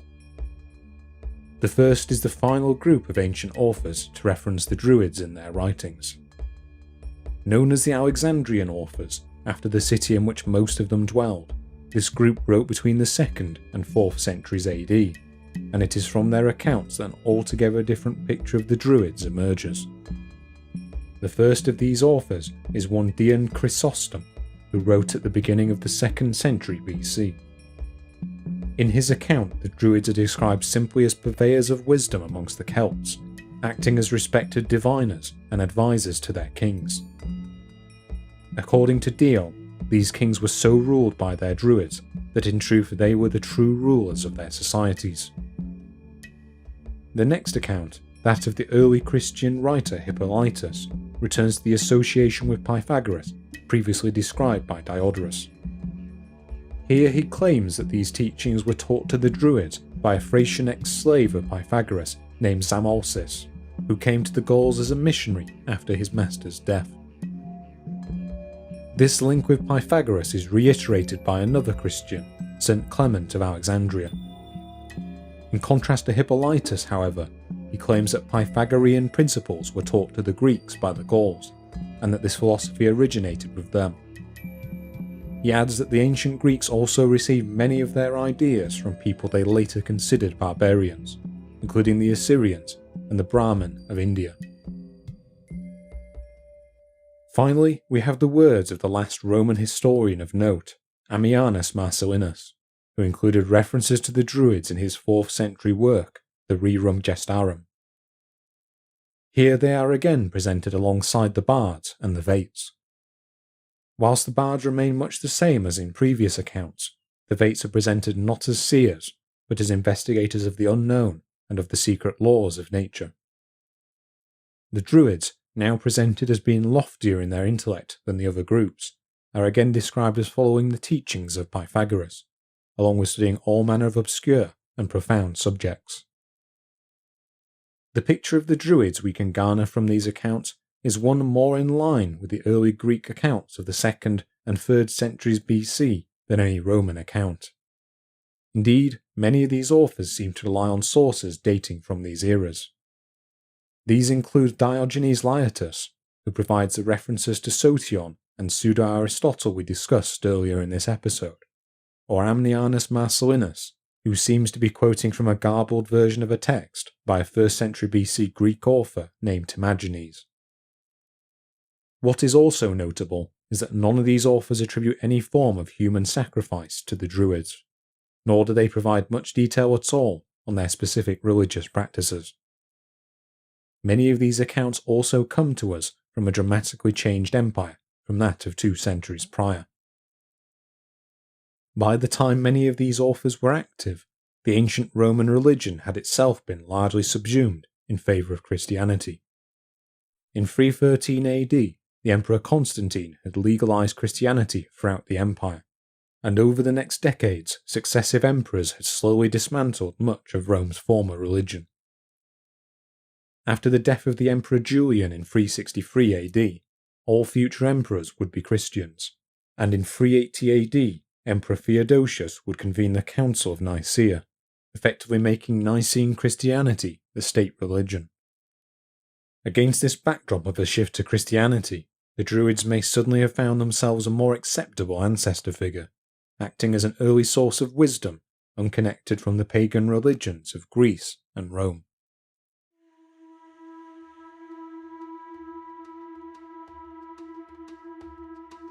A final textual comparison can also be made between the people of Gaul in the 1st century BC and another contemporary group, the Galatians of northern Anatolia. These originally Gaelic people had invaded the Balkans during the first half of the 3rd century BC, before arriving in Macedonia and Greece around 281 BC. Whilst this invasion force would ultimately be turned back before reaching the Temple of Apollo at Delphi, a splinter group continued eastward. After crossing into Anatolia, this force spent time fighting as mercenaries for King Nicomedes of Bithynia, after which they were settled in an area known from then on as Galatia. 2 descriptions of Galatian society have come down to us from Strabo and Pliny the Elder respectively, outlining society split into 3 separate tribes, each governed by 4 tetrarchs. These tetrarchs were in turn served by a judge and military commander, the former of which were entrusted with many of the duties attributed to the Druids by Roman authors. Curiously, however, no mention of the Druids can be found anywhere amongst either author's account, despite both authors providing descriptions of the Druids of Gaul elsewhere in the same works. It should be noted, however, that the picture of the Galatians presented by Strabo and Pliny is 1 over 2 centuries removed from their Celtic origins, and it is not unreasonable to assume that religious customs in this society may have evolved during nearly 2 centuries of residence in Anatolia. So with all of these various accounts considered, what can we make of the Druids? To most scholars, the answer is both everything and nothing. For all we know, the details of any of these accounts could be wholly true or wholly false, as we have no direct accounts by the peoples of Gaul or Britain with which to verify them. What we do have available, however, is the archaeological record of each of the countries where the Druids are claimed to have operated. Before we examine these, we should take some time to correct a few misconceptions about the sites at which the Druids supposedly worshipped. In popular culture, their enduring association has been with ritual sites such as Stonehenge, Avebury and Newgrange, along with the megalithic sites of Brittany and Auvergne in France. This association was first made by the pioneering archaeologists of the 17th century, and remained the dominant view among scholars as late as the second half of the 19th century. Even now, these sites still hold importance for modern Druidic movements, and hundreds of their adherents regularly flock to these sites to celebrate the summer or winter solstices. Many of these sites are indeed astronomically aligned with these dates, and generally modern groups treat this time as a period between death and rebirth, when the sun abandons the earth and the darkest day of winter passes. But whilst these dates were clearly of great ritual significance to the original builders of these sites, we now know that this tradition of megalithic building predates accounts of the Druids by millennia. In fact, most of these structures date from Neolithic times, with the earliest appearing during the first half of the 5th millennium BC. This pattern of monumental construction continued for much of the next 3 millennia, with many sites being gradually iterated on during this time. In Brittany, a dense collection of standing stones, known as the Carnac stones, was erected between the 5th and the 4th millennium BC. At Stonehenge, the original ditch and banks were raised somewhere around the end of the 4th millennium BC, followed by progressive iterations of bluestone circles that continued to be raised over the next 1500 years. In addition to henges and standing stones, this period also saw the construction of large communal barrows and passage graves, along with complementary wooden structures such as the one found at Durrington Walls. Then, around the Middle Bronze Age, this pattern of construction began to cease. After 1500 BC, there is little evidence of continued rituals at either Stonehenge or Avebury, and outside of some scattered evidence of Roman activity, neither site seems to have received much attention in the centuries ahead. So we have no evidence that the Druids had anything to do with the megaliths of Northern Europe. Their supposed heyday came many centuries after these sites were abandoned, or in the case of the Neolithic tombs, sealed away. But is it possible that some elements of ritual behaviour from these times was passed down through the end of the Bronze Age, continuing on in the Iron Age practices of Gaul and Britain? Again, the answer is that this is unlikely. By all indications, religious practices in Northern Europe underwent a significant shift during the mid-2nd millennium BC. Ritual worship instead seems to have become focused on natural sites such as springs, rivers, marshland, and if we are to believe the accounts of classical authors, forest groves. The main form of worship became the deposition of votive offerings at these sites, with the resulting hoards often containing high prestige items such as bronze and iron weaponry. Prestige seems to have become centred around access to these precious items, only to shift in favour of ritual feasting and displays of excess. Burial practices also changed during this time. Cremation became the norm for much of the Bronze Age, only to be slowly supplanted by a complex patchwork of exhumation and inhumation. Unfortunately, we have little way to distinguish where in this process the Druids could have emerged.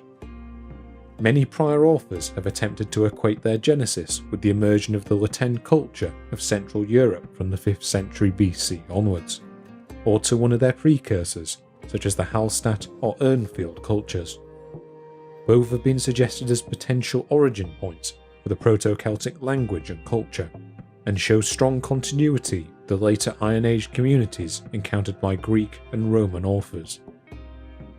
Thus, if the Druids were present in Gaul and Britain, the argument follows that they may have been present in areas where evidence of the Latin culture has been found, and may well have originated in one of its precursors. But before we can ever really answer the question of where the Druids originated, we would first have to be sure of their existence in their historically attested regions of Gaul and Britain. And to establish whether this is the case, we must look to the archaeological record and see what parallels can be made with the classical accounts of Druidic activity. Let's start by examining known Iron Age religious sites in northwestern Europe. In France, large-scale sanctuaries are known to have existed in several locations from the 4th century BC onwards, including the ones excavated at Gournay-sur-Aron and Ribemont-sur-Ancre. Both of these sites began their lives as enclosures marked out by palisades and ditches, into which were placed large deposits of weaponry, tools, jewellery, and both human and animal bones. These ditches were complemented by groups of pits dug at their centres, alongside hollow altars and monumental entranceways. Similar enclosures are also known in neighbouring Switzerland, and a number of rectangular sites known as Werkschanzen have been found throughout eastern France and Bavaria. In Britain, these ditched enclosures seem to have been less common, but examples of what may be similar centres have been found at Heath Row, Fisson Way in Norfolk, and at Hayling Island in Hampshire. Rectangular buildings tentatively identified as shrines have also been found within the interiors of Iron Age hill forts throughout southern England, including at Cadbury Castle, Danebury, and Maiden Castle. On first glance, the presence of these rectangular sites seems to suggest a common structure of religious observance throughout historical Gaul and Britain, each acting as enclosed ritual centres away from more domestic life. When we examine these centres individually, however, their differences become more obvious. For example, these sites often range significantly in scale, with some containing buildings rather than altars within their centres. In the case of Britain, sanctuaries associated with specific locations don't seem to have emerged until the very end of the Iron Age, and many of their buildings are circular rather than rectangular. At the hill fort shrines, there is little evidence of any surrounding enclosure, nor is there much sign of separation between them and more domestic buildings. Further examination has also shown that some of these ditched enclosures may have had a more domestic role.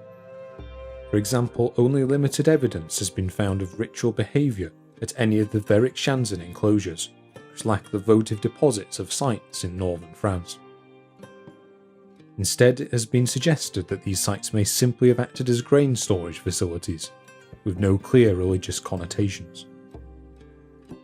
In addition to these sanctuaries, we also know of other classes of ritual sites in Iron Age Gaul. An example of this can be found in southern France, where a ritual centre has been unearthed near modern Bello. This site, known as Roquepetus, dates between the 6th and the 3rd centuries BC, and persisted until its destruction by the Romans during their conquest of southern Gaul in the 2nd century BC. This sanctuary, which consists of a large rectangular platform made of stone flags, contained a central portal or doorframe constructed from a series of decorated limestone pillars. These pillars were marked by recessed alcoves, in which human skulls would have been prominently displayed. A similar site associated with head veneration has also been found at nearby Entremont, where a number of stone heads have been unearthed. In Britain, we also know of ritual centres associated with the deposition of votive offerings that bear little resemblance to these enclosed sites. This includes centres such as Fiskerton, which show little evidence of having a temple complex attached, despite the presence of ritual platforms and vast deposits of bronze and iron items placed in the adjacent river. Similar deposits have been found in Anglesey, the supposed bastion of the Druids described by Tacitus. Here large amounts of metalwork have been unearthed at the edge of the lake of Flynn Cerrig Back, including a crescent-shaped bronze plaque complete with lunar engravings. In addition to these water-based sites, we also know of the existence of wooded sanctuaries throughout both Britain and Gaul. Whilst these sites are archaeologically difficult to confirm, their presence is known through the existence of the Gaulish word nemeton that can still be found as a place name throughout France and Britain. This name even appears in Strabo's account as Dry Nemeton, the name of the meeting place of the Supreme Council of the Galatians in Anatolia. So whilst there is some evidence for the sacred groves as described by Roman authors, there is little evidence for a uniform style of ritual site or worship across both Gaul and Britain. We do see a few common styles of worship, such as the widespread offerings of animal sacrifices and valuable metal items, but ultimately there is not enough evidence for us to say that the ceremonies conducted at these sites would have held a common form. In addition, it has recently been argued that the distinction between the domestic and the ritual may have been far less defined in both Gaul and Britain, and that the practices found at these defined ritual sites may not tell the full story of religious life in either of these sites. A good example of this is the deposition of animal and human remains in unused grain storage pits across southern England, an act that held clear ritual connotations. So what types of deities were being venerated at these centres? If we go by the evidence of later Roman inscriptions, there were perhaps hundreds of different gods and goddesses in Britain and Gaul, many of whom would be co-opted by the Romans after their respective conquests. A small number of these deities appear to have been worshipped widely across northern Europe, including figures such as the horned god Cernunnos, the god of thunder Tyrannus, or the god of horses Epona. Overwhelmingly, however, most gods appear to have been local ones, associated with specific tribes or ritual sites. Most of our information on these more local deities comes to us from later Roman inscriptions, in which many of them are mentioned only once. But the lack of a widespread presence for some of these gods should not be mistaken for a lack of popularity. Many local gods were likely far more popular in their core regions than the international gods.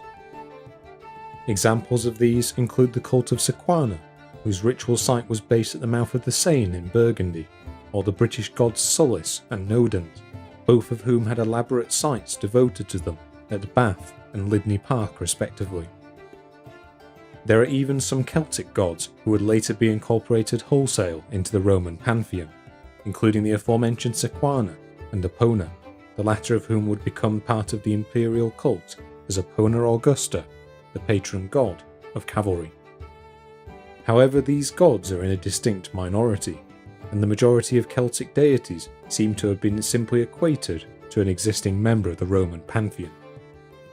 For example, the gods Esus and Teutates, who were widely worshipped throughout Gaul and Britain, would be equated with Mercury and Mars respectively, while Sulis would later be identified with Minerva, the Roman god of wisdom and medicine.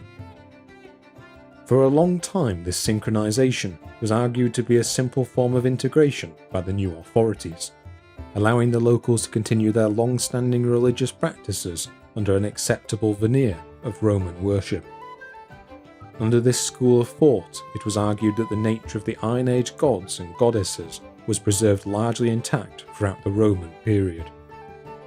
In more recent decades, however, the relevance of the deities outlined in Roman inscriptions to the original gods of these societies has come under question. Many archaeologists, including Anne Ross and Miranda Green, have argued that the idea that local gods persisted in their same form under new Roman titles may well be overly simplistic. Instead, they theorize that the Romans would have reinterpreted and adapted these gods to suit their own needs, and that this adaptation may well have been an integral part of Romanizing the various peoples held under their sway. So ultimately, there is little sign of a unified pantheon amongst the people of Gaul and Britain, as described by Caesar. But can we say the same about the priests associated with these sites? Well, luckily for us, a small number of inscriptions have been found throughout Gaul that appear to include native religious titles.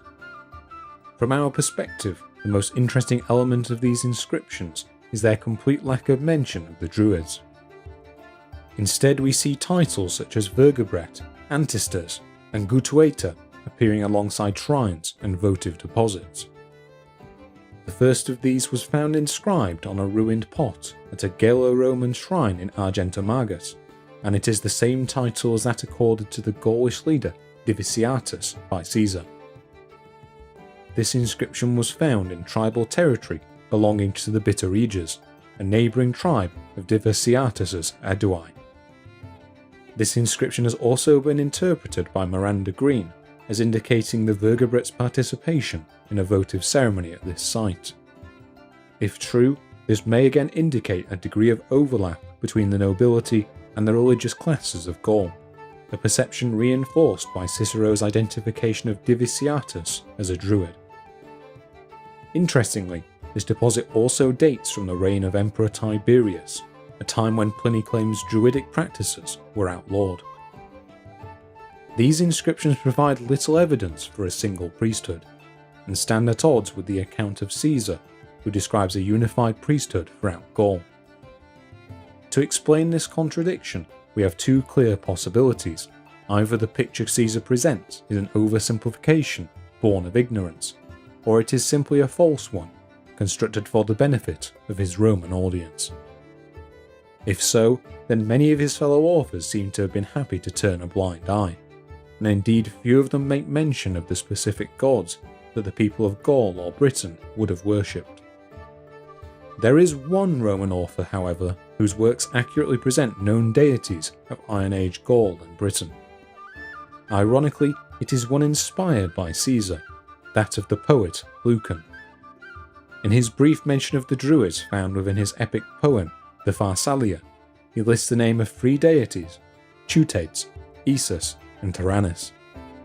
All 3 of these are known to have been worshipped at a range of sites throughout northern Europe.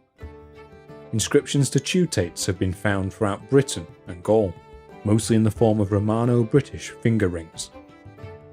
Esus is similarly known from 2 Gaulish inscriptions, in which he is depicted as a male figure pruning a tree.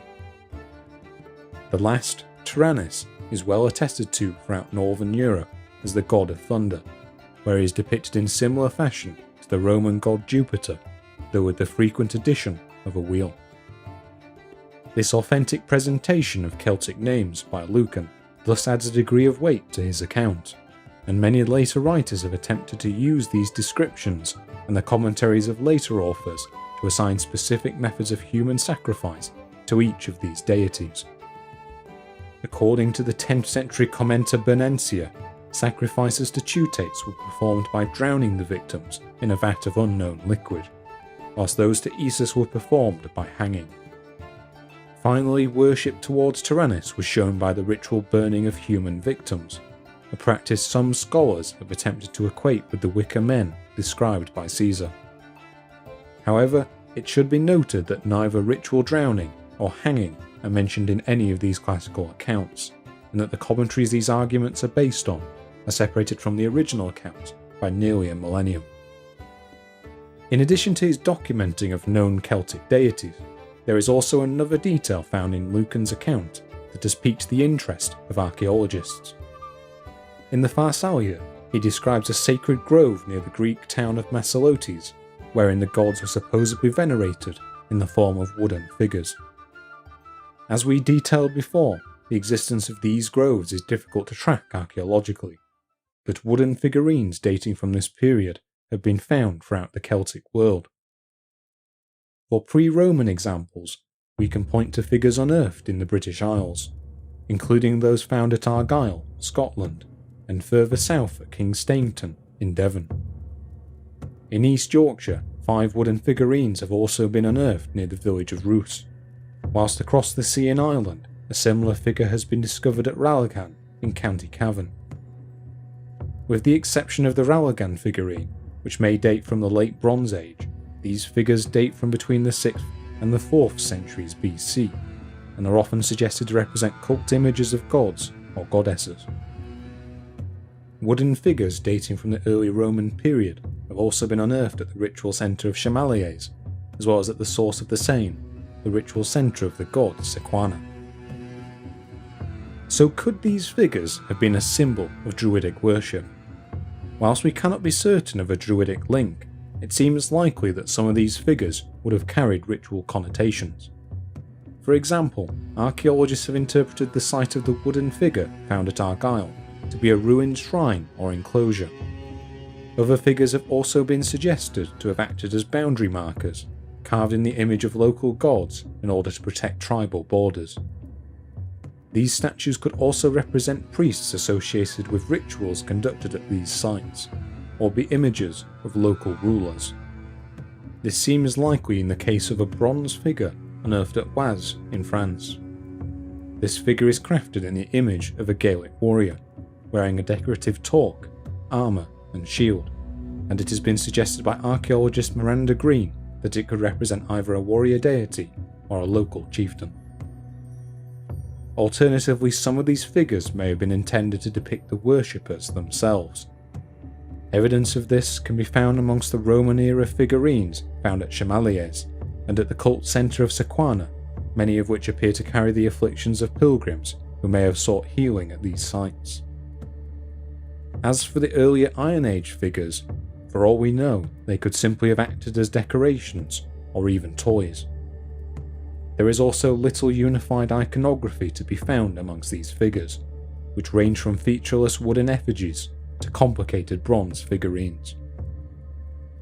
Finally, it should be kept in mind that Lucan only mentions these figures when discussing the grove encountered outside Massalutis, and that as a result it is unlikely to preserve native Gaulish ritual behaviours. So aside from a handful of facts, such as the name of 3 gods, presence of wooded sanctuaries, and the existence of ritual deposits, there seems to be a little in common between the archaeological record and the accounts of Roman authors. Certainly the ubiquitous priesthood of Caesar, Strabo, and Diodorus seems to be absent from any known inscriptions, as does the title of druid itself. But what about the ceremonial items found away from these centres, unearthed at burials or in isolated places like bogland or rivers? Well, it is here that the most compelling evidence for a form of specialist priesthood in Britain has been found. It takes the form of 2 distinct classes of Iron Age object. The first of these consists of several unusual pieces of headgear that have been unearthed in cist burials in graves throughout southern England and Wales. The most widely known of these headdresses, or perhaps helmets, was unearthed in 1988 at Deal in Kent, inside a male burial site dating from between the 3rd and the 2nd centuries BC. This helmet, which was worn on the man's head, consisted of a narrow brim with 2 bands that formed a cross over the top of the head.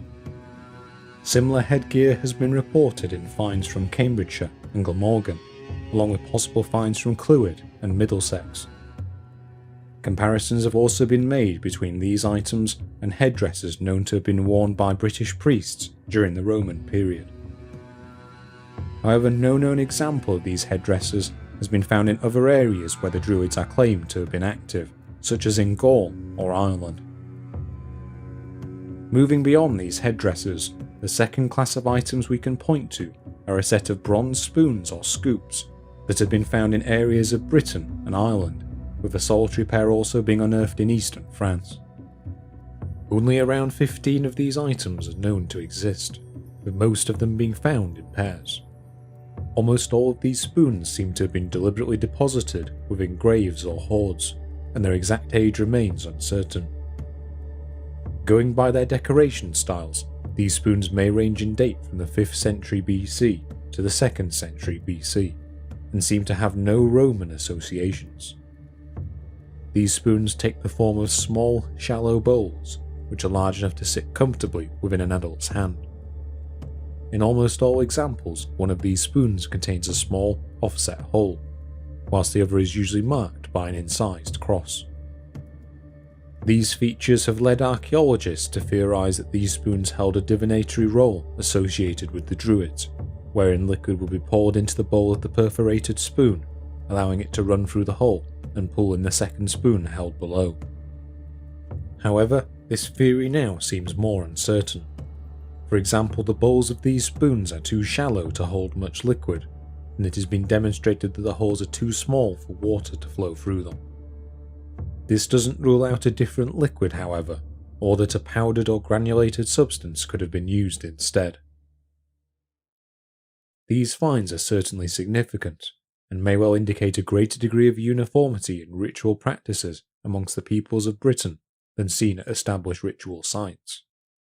But again, we have no direct evidence of Druidic involvement, and the most notable items described by a classical writer, the golden sickle and serpent eggs of Pliny, remain absent. Perhaps the closest item we have to these descriptions of Druidic practices comes from a single burial unearthed near Stanway, dating from around 50 AD. This burial, which comes from a graveyard of what are likely early Roman client kings, contains a set of instruments similar to known Greco-Roman surgical tools. What has excited more interest, however, is the inclusion in the grave of an otherwise unique set of rods, which archaeologists have theorised may have been used as a form of divinatory tool.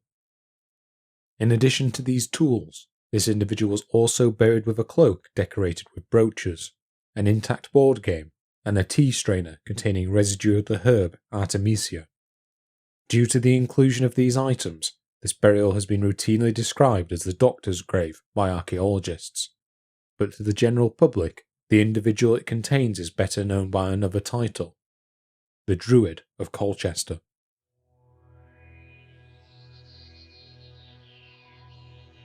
So was this individual a Druid? The answer is that it is certainly a possibility. After all, divinatory and herbal knowledge were widely attributed to the Druids by ancient authors, and there is ample evidence that both were practiced by the individual placed within this grave. However, the picture is complicated by known crossover between Iron Age magical practices and those of early medicine.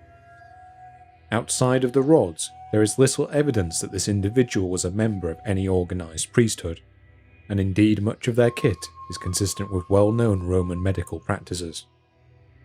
As a result, the most we can say is that this person was certainly a member of the public elite, acting either as a doctor, religious official, or perhaps even both.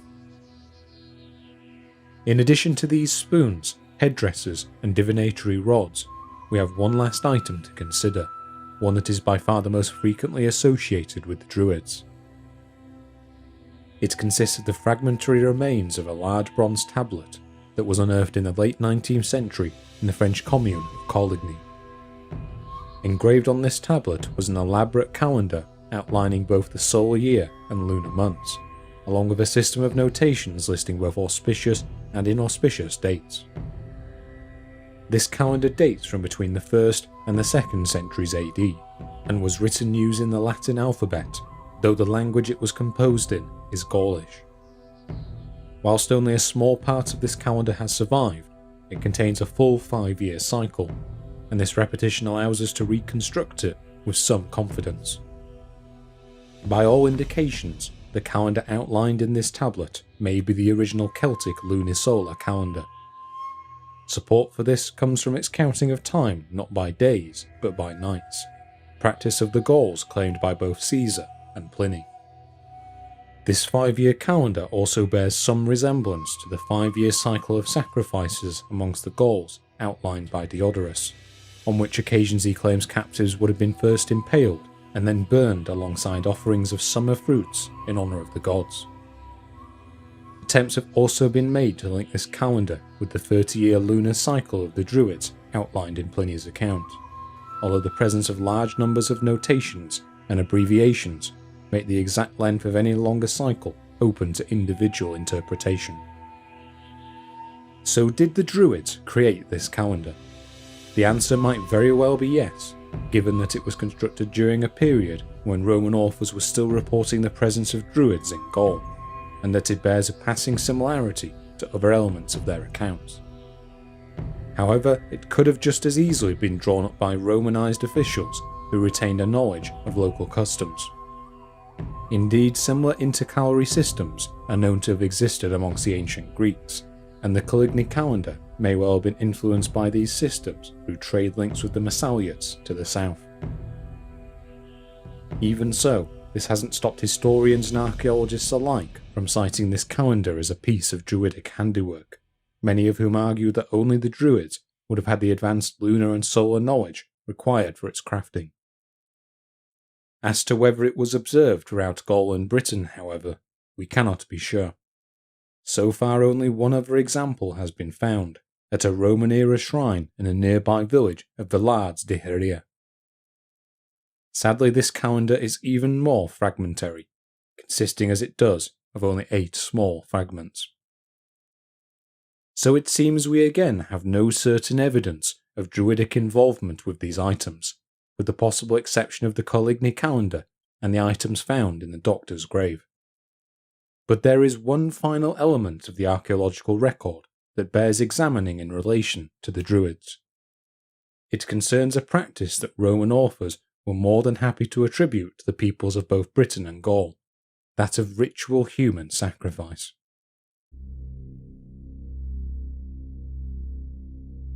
Let's start with potential evidence for this activity in ritual centres in Gaul. At sites such as Ribemont-sur-Ancre and Roquepertus, we can find ample evidence for the ritual display of body parts. We previously detailed the ceremonial stone alcoves found at Roquepertus, alcoves that are designed for the display of human skulls. At Ribemont, however, the displays are far more ghoulish, consisting of hundreds of human bodies found both inside and outside of its central enclosure. Many of these bodies were found to be incomplete or damaged, and some of their bones seem to have been used in the construction of 2 rectangular ossuaries built in the corners of the enclosure. A mass grave was also unearthed outside its ditch, containing the bodies of over 100 male skeletons, each of which seemed to have been ritually decapitated. A similar display of bodies has been found at the cult site of Montmartin, and evidence of ritual destruction of human remains has also been unearthed at Gournay-sur-Gironde and at the site of Mormont in western Switzerland. There is significant uncertainty over what exactly these mass displays of body parts represent. Most scholars agree that the bodies found at Ribemont are the victims of a single large Iron Age battle, which the shrine may originally have been built to commemorate. Some of the heads displayed at Roquepertus similarly seem to have come from the bodies of men slain in battle, as shown by a piece of javelin found still embedded in one of the skulls. As a result, earlier scholars hypothesized that one of the functions of these sites was to ensure the ritual humiliation of their fallen opponents, where their bodies would be displayed as trophies or otherwise destroyed. Whilst this may well be true of the skulls displayed at Roquepertus, it is now thought that the headless warriors found in the mass grave outside the Ribemont enclosure are the foes of the sanctuary's builders, given their decapitation and careless burial. By comparison, the several hundred bodies found within the enclosure seem to have been subjected to a complicated ritual treatment. First, they seem to have been displayed in the open air, where they were allowed to decay until only the bones and ligaments remained. Some of these bones were then used to construct the ossuaries, whilst others were carefully destroyed by being crushed and then cremated. The purpose of these destructions is unknown. Perhaps it simply marked an unusual form of ritual treatment for the locals' departed comrades, the most prestigious of whom had their bones selected for inclusion amongst the ossuaries. Other authors have taken the opportunity to suggest that these are not fallen warriors at all, but the bodies of sacrificial victims. Whilst the evidence for this at Ribemont and other sites in northern Gaul remains unclear, this may well be true of the remains found at Mormont, where bones have been unearthed carrying clear signs of butchery. So there may well be some slim evidence for human sacrifice in parts of Iron Age Gaul. But can we say the same for across the Channel? Well, let us start by examining the key piece of evidence that many authors cite as proof of ritual druidic sacrifice in Britain. It consists of the body of a 25-year-old man, unearthed from a bog in Lindau in Cheshire, dating from somewhere between the 1st and the 2nd centuries AD.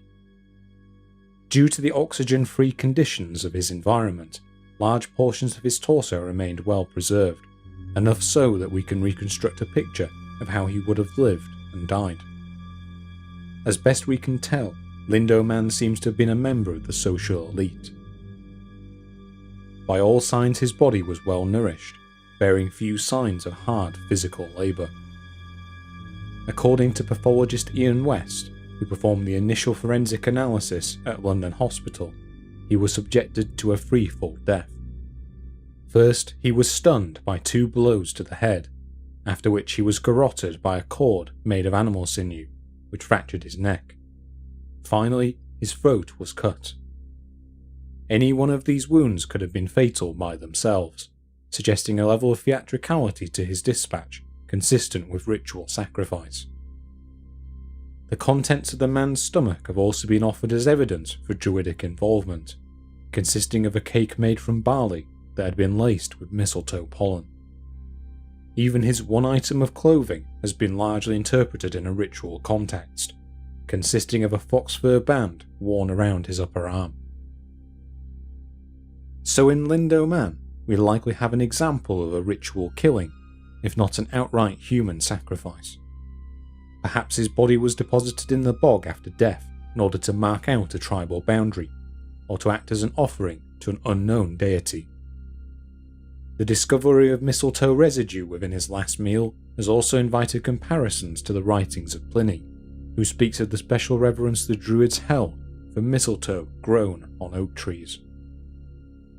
It is on further examination, however, that this picture becomes less clear. Firstly, it seems that not every forensic expert to have examined the body agrees with the hypothesis of a threefold death. Robert Connolly, a lecturer in physical anthropology at the University of Liverpool, has suggested that many of these wounds were in fact inflicted post-mortem, perhaps as a result of the peat-cutting operations that led to Lindo Man's discovery. Instead, he points to the initial blows to the head as being the only pre-mortem wounds, and claims that the ligature found alongside the man's neck may in fact have been ornamental rather than a murder weapon. Moreover, it is uncertain that the mistletoe pollen found within the man's stomach was intentionally added to his meal. Ultimately, only 4 grams were found to be present, an amount well within the limits of accidental contamination. This isn't to say that the initial forensic examination of Lindo Man was wrong and that Connolly is right, simply that the jury is still out as to whether Lindo Man was a human sacrifice. Either way, he was certainly a prestigious individual, whose execution and deposition in the bog had a degree of ritual overtones. Where we can be more certain of human sacrifice in Britain, however, is in the bodies that have been unearthed within the interiors of hill forts throughout southern England. These bodies are generally found in ditches or disused grain storage pits, with most of them being found complete, often in positions suggesting they were carefully deposited in the graves after death. In a few examples, however, such as at Wandbury Ring and Danebury, bodies have been found that clearly underwent some form of ritual mutilation. At Wandlebury, the remains of a partially dismembered child have been found, whilst at Danebury the finds are even more macabre. Here a pit containing some 25 mutilated bodies has been unearthed, mostly consisting of young males who seem to have been bound prior to their deaths. Many of these bodies show signs of having had their legs crudely hacked off, and it is unknown whether this happened before or after their deaths. According to the lead excavator of this site, Barry Cunliffe, these bodies appear not to have been deposited over a period of years, suggesting that either the pit remained open for extended periods, or was repeatedly uncovered so that new bodies could be interred. We can never be sure just how many of these remains are a consequence of human sacrifice. Some may simply have been criminals, executed in a fashion that only resembles ritual sacrifice. But even if we were to assume that most of these cases were indeed human sacrifices, then the sites at which they occur are in a distinct minority compared to those where there is no such evidence of this activity. Perhaps the most we can say is that while peoples in parts of both Gaul and Britain are likely to have utilised human sacrifice as part of their rituals, there is little evidence of it forming a common part of the religious systems of these places.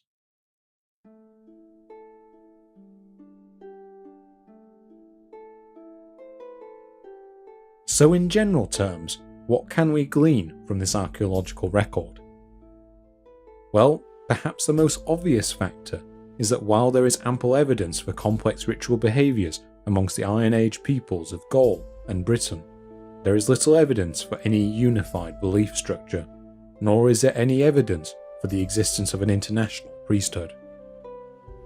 Whilst inscriptions mentioning religious officials have been found, they present a variety of different religious titles, and no title resembling that of Druid has yet been found. Indeed, it seems there is little evidence for a distinction between ritual and mundane life in either of the societies where the Druids were supposedly present, and it is more likely that the elites of these Iron Age societies held some form of dual role, acting both as nobility and as priests depending on the occasion. This idea may perhaps explain the contradictions in Caesar and Cicero's accounts over the role of Diviciatus, who was presented as both a druid and as a military leader. The specific gods worshipped by these societies also seem to have varied dramatically, a picture complicated by their later co-option by the Romans. Finally, despite evidence of human sacrifices and display of body parts in some areas of both Gaul and Britain, it remains unlikely that human sacrifice was a common element of religious practices in either society. So if there is little sign amongst the archaeological record for the Druids in either Gaul or Britain, how might classical authors have constructed such a picture? Well, we have to remember that few of these authors had first-hand experience with any of these societies, and that their accounts are frequently coloured by their Greco-Roman backgrounds. Faced with an unfamiliar set of ritual beliefs, they may well have sought to impose ideas of religious organisations seen in their own societies onto these cultures, even inventing them wholesale if necessary.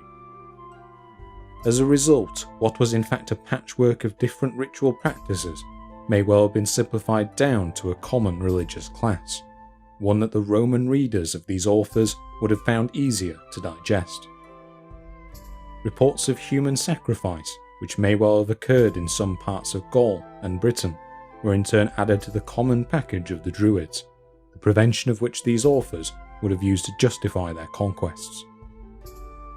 Later, with native religious practices largely pacified, all manner of hearsay began to be added to their image, as shown by the practices ascribed to the Druids by both Pliny and Lucan. Even so, we cannot dismiss the existence of the Druids entirely, if only because of the presence of similar words for seer or wise one in other Indo-European languages. Perhaps the word druidi may simply have served as a generic word for priest or wise one amongst the peoples of these regions, that later came to be applied uncritically by Greek and then Roman authors to any and all religious officials they encountered. This might well explain the widespread contradictions between their accounts, which could each have been attempting to push many different religious customs into a common mould. Alas, all of this is conjecture, as it seems are so many things when it comes to the Druids.